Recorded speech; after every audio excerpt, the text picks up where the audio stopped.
Welcome everybody. The agenda today is fairly packed, and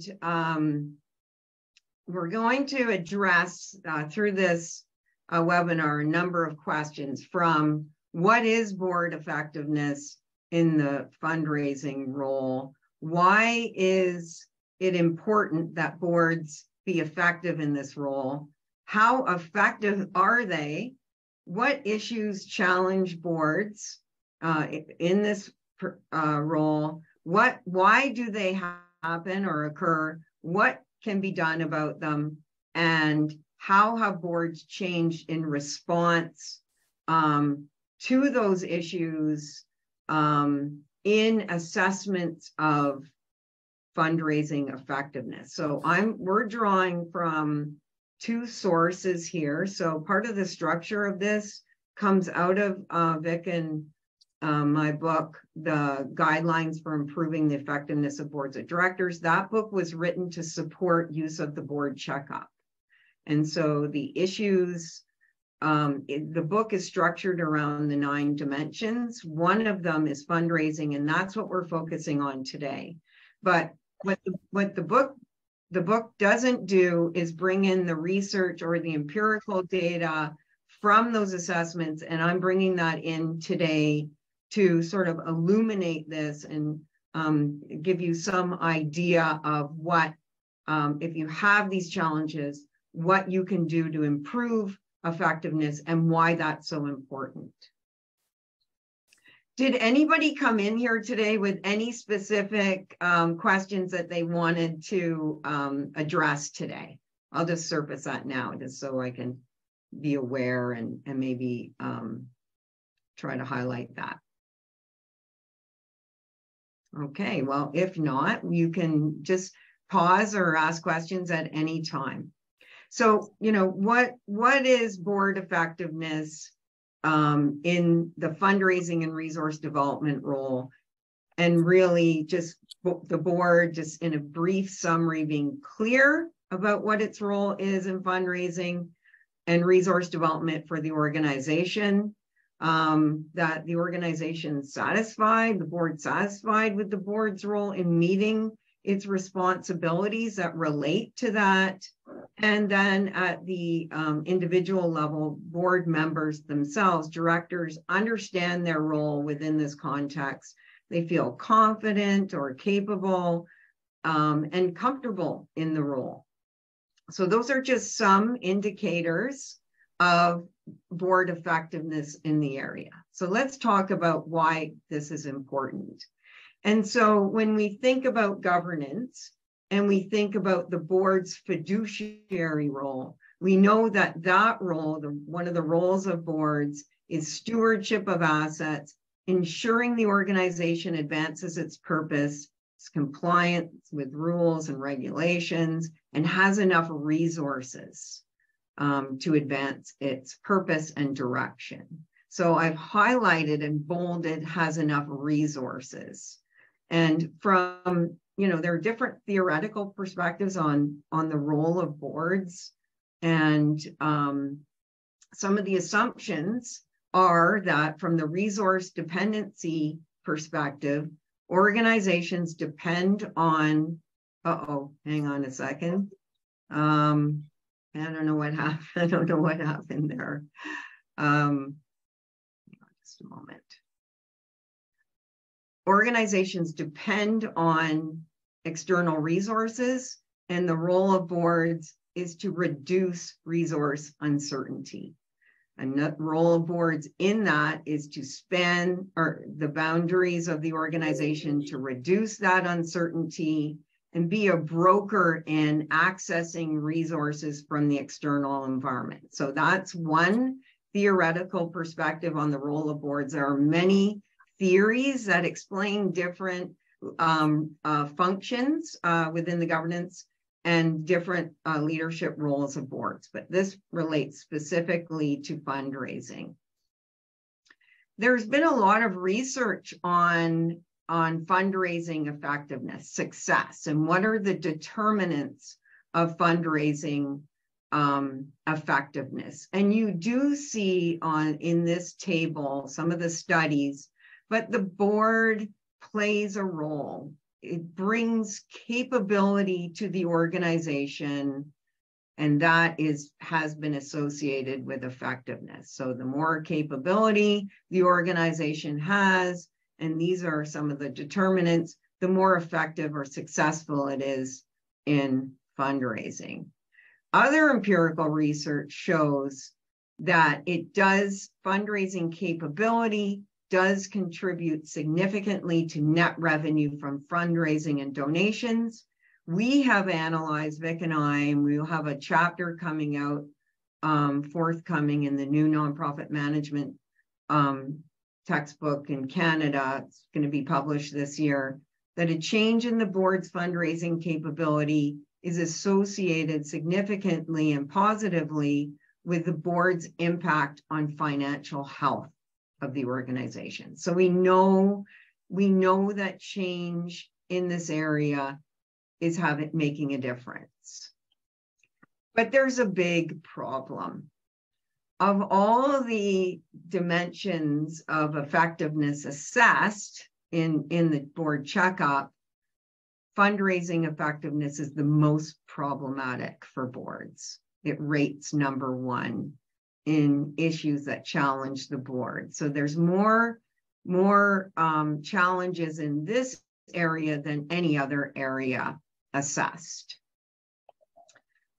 Here's just some and we'll get your perspective in a minute, but here's just some comments that we received from boards. Here's one board experience. We talked about the board's role in the area of fundraising. For example, we are losing fees, and whether the board, this is a question, could help determine whether some of our clients are no longer wanting them. We did well during our 10th anniversary, but stumbling this year with disagreement in regards to what is the board's responsibility. Some want the organization to pay donor cultivation event. I believe board members should organize their own cocktail parties and other events in order to cultivate donors and educate friends and family on what we do and stand for. It may be an Irish thing, but the board doesn't see itself as having a role in fundraising. Funding is not a feature of our charity, and the board is not really involved in resource development. So there's all kinds of different experiences. So I wanted to just pause for a moment and find out what, from your perspective, what are you hearing in this area? Are there challenges from your perspective, and what are they? So just feel free to unmute.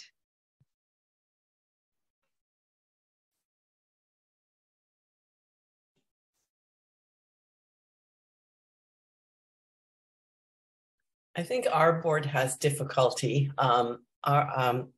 I work at the Chiropractic College in Toronto. So student fees are our biggest income. We have had a membership program way back from when we started in 1945, and the profession itself supported the creation of a school to ensure that the profession continued. And as the years went on, membership reduced, and we are this year changing our membership program, which is way reduced to what it was in the beginning, to an annual giving program, and then allowing all levels of donation, and then other ways of giving to the institution. But we're different because it's not something earth-shattering like raising money for healthcare or health concerns. We're not Cancer Canada. So it's not a sexy thing. And while you would like to, and we're trying to increase the income from other areas than tuition, but obviously tuition is going to be the biggest income. So I guess my sort of interest in this totally is to help our board members because they don't feel they're able to do very much, although we have a run every year.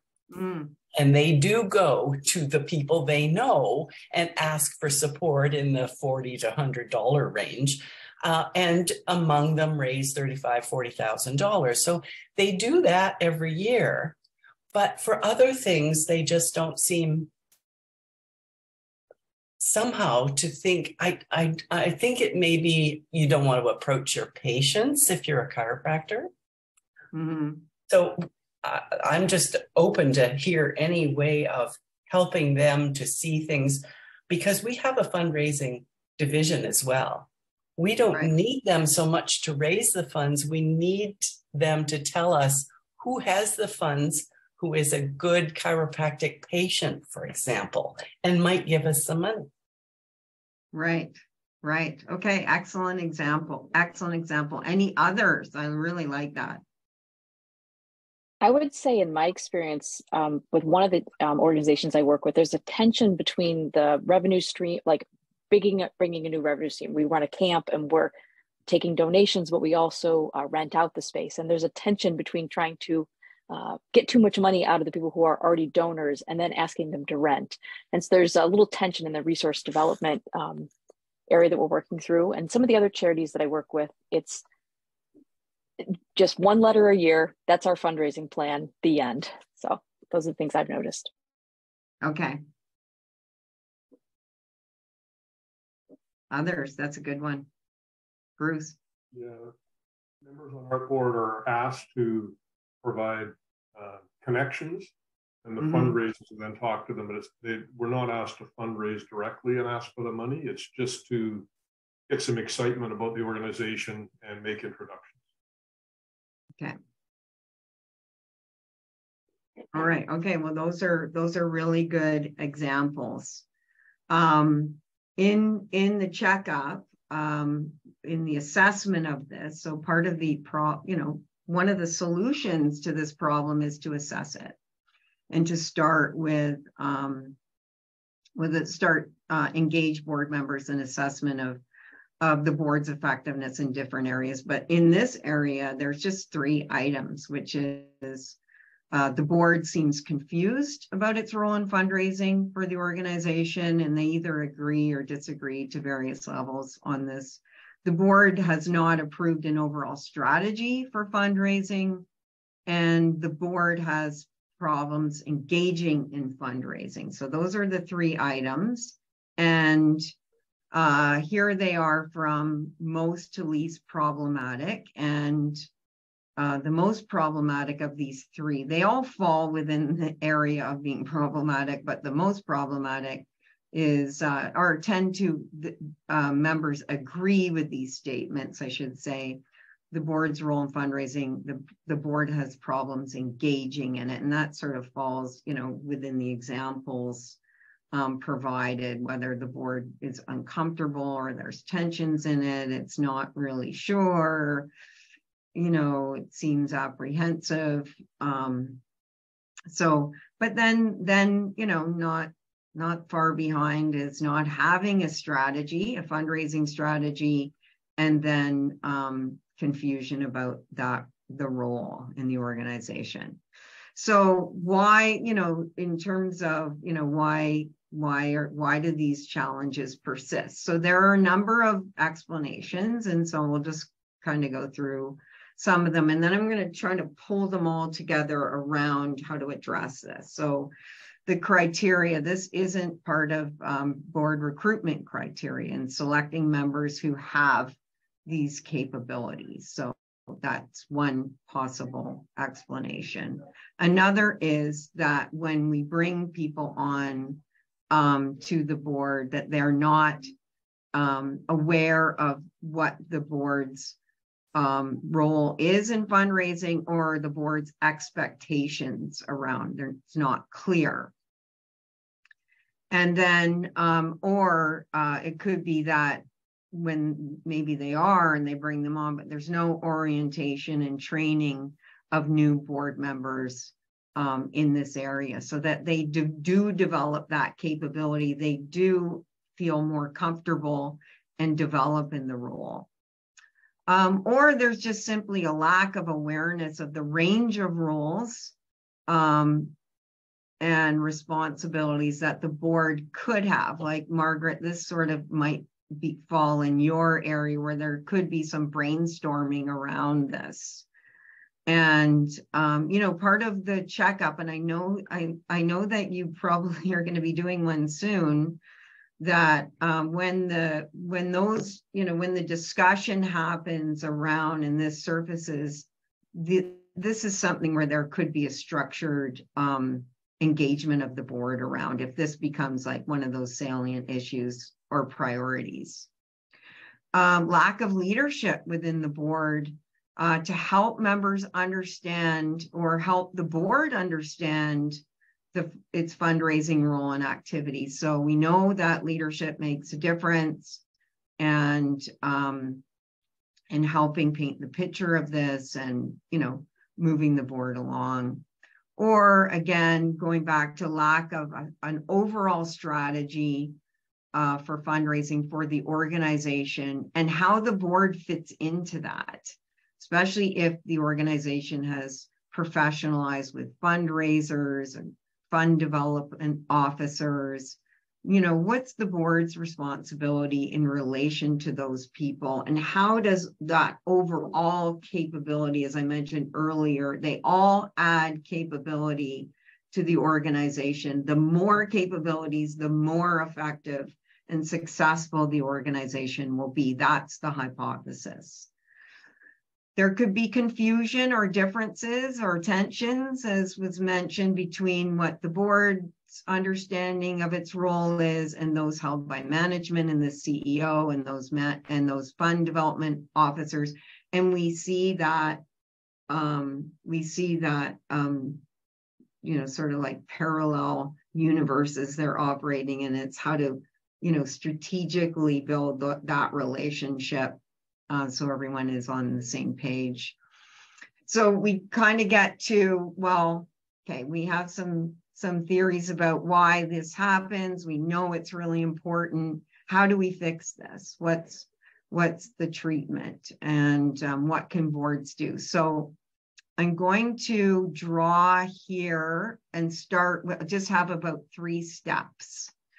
And the first one is there's no one best way. And that's sort of the answer for all of these challenges. It has to fit the context, you know, and organizations are at different stages of development and professionalization. So what works for one, and they have different capabilities, and we saw all of those different factors associated with them. But knowing that, and the best place to start, using the running example, Margaret, the run you had, is you start, I'm training for the Boston Marathon right now. You start where you are.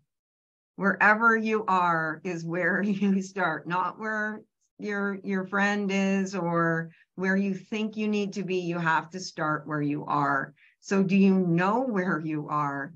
So, you know, using assessments, whatever they may be, to surface those issues, and then to talk about them. Those are the 2 critical first steps.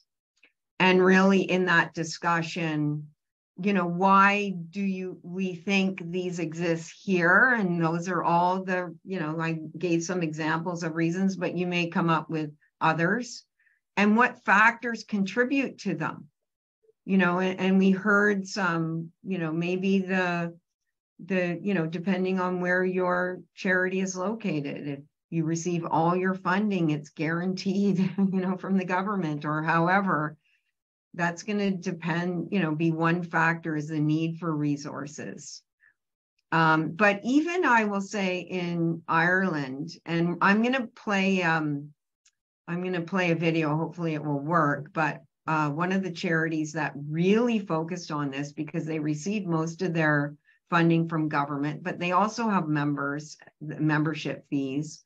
But they really discussed this, and then they decided that actually they did have a need to develop resources And they did develop, engage in some business development and resource development, and came up with a whole a set of strategies and discretionary income that left them less dependent on those other resources and the regulations that are attached to them. The availability of fundraisers, the capability of staff, and the culture of the board and organization around giving. Now, I know in Canada and in Ireland, it's fairly similar, that there's a culture that you give of your time and not your money, but in the United States, you either give or get off your board. And so it depends, right? It depends where you're located, and it depends around the culture. But a culture, board culture, and attitudes around giving, you know, the example of the tension between asking donors to also pay for rent. You know, in that example we had, that there's a tension, or there's around that we can't ask for too much. Just gonna let someone else in. So this is sort of where the beginning starts, with who you are, where you're at, surfacing these issues and talking about them. Now, in the book, another interesting exercise, the second step could be determining what possible roles and the board could play, and what responsibilities for different responsibilities in fundraising. So again, there's not a set that's going to apply to all boards, but you can see that the roles can be played out at 3 levels, with the board as a whole, a committee of the board, and individual board members. So in responsibilities, it can be from ideation or developing strategy, Margaret, you know, where you were talking about imagining all the different brainstorming ways that the board could be involved, or board members and or committees, from developing strategy all the way to approving strategy, and then whether the board gets involved in implementing it, and of course evaluating. And we know that not all boards, the boards can delegate a lot of responsibilities, but there's some they can't delegate, and that's approving strategies and evaluating them. So those are things that boards must do. And the other ones, the boards can get involved, and maybe not the whole of board, maybe a committee of the board, and of course then individual board members, depending on, you know, their skill sets and whatnot, and depending on what the strategy is. So that's just something to look at. I'm going to present now this third step, and then I'm going to show you within that table what changes boards have made in response to this, who have gone through this.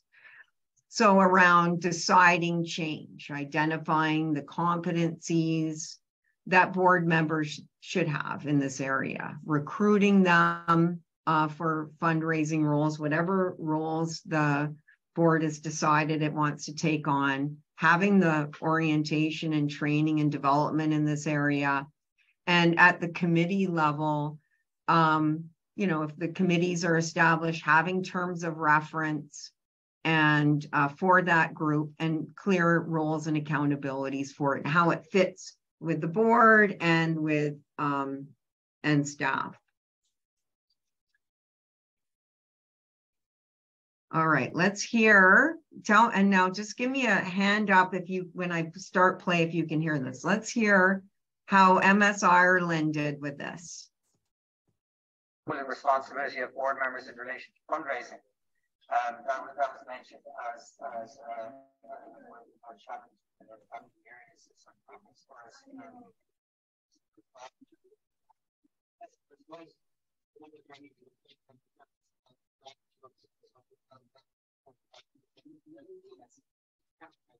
You can't hear it?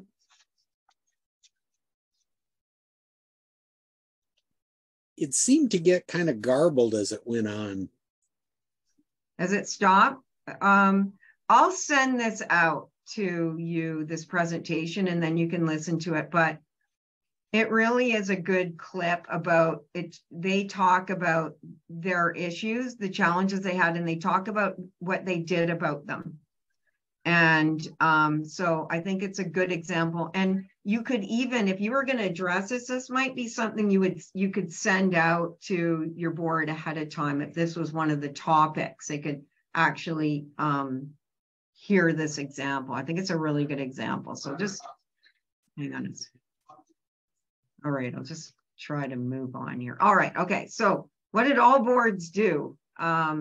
In looking at impacts, actual changes boards made in the area of fundraising, I've tried to organize them. This is not all of them. There's so many changes that they've made, but you can see they actually align around those capabilities, those determinants around having clear structures and processes around this. At the board member recruited an actual director for resource development. They they renewed or reestablished their foundation board that they once had, created fundraising committees or finance committee, and at the board member level, engage board members in some activity. So here's an example of board members actually presented at local service organizations. That's something those board members felt comfortable doing, talking about the mission, talking about the what the impact the organization has, and associating that with the ask. So it's not just asking, it's really promoting and presenting. Setting board expectations, lots of changes in this area, from clearly defined responsibilities and roles, and in relation to the management function, and terms of references for committees, use of the committee to support staff in this area, and then really defining contributions, levels of giving, either of time or money, how much engagement was required, how to encourage donations, networking, approaching donors, all of those kinds of changes.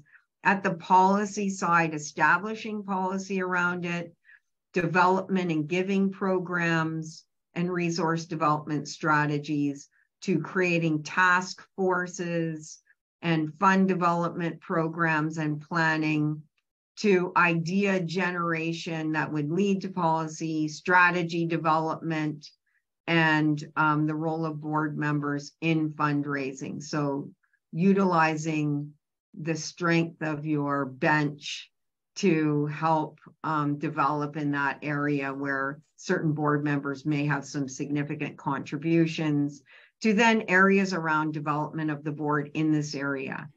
Going back to what Margaret said, I think this is really interesting. What's the history of the board, right, in giving? How has that changed over time? And going back to that history and, bringing it back to life, so to speak, to connect the board to the mission, and then committees planning and doing a lot of that on behalf of the board, and then training. So these are actual changes that boards have made in response. And these are some of the words that they used. And you can see the larger the word, the more often, the higher the frequency that these changes were mentioned in our impact assessment. So you can see there have been a lot of changes in the area of fundraising.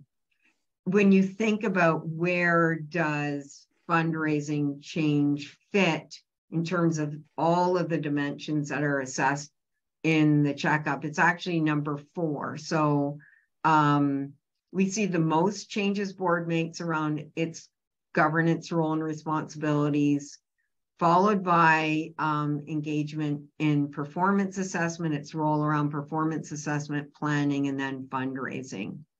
And those are the 4 dimensions that are associated with governance. And the last 5 are around factors that affect how boards engage in the governance function. So that's all that I had really on this. Let's just open it up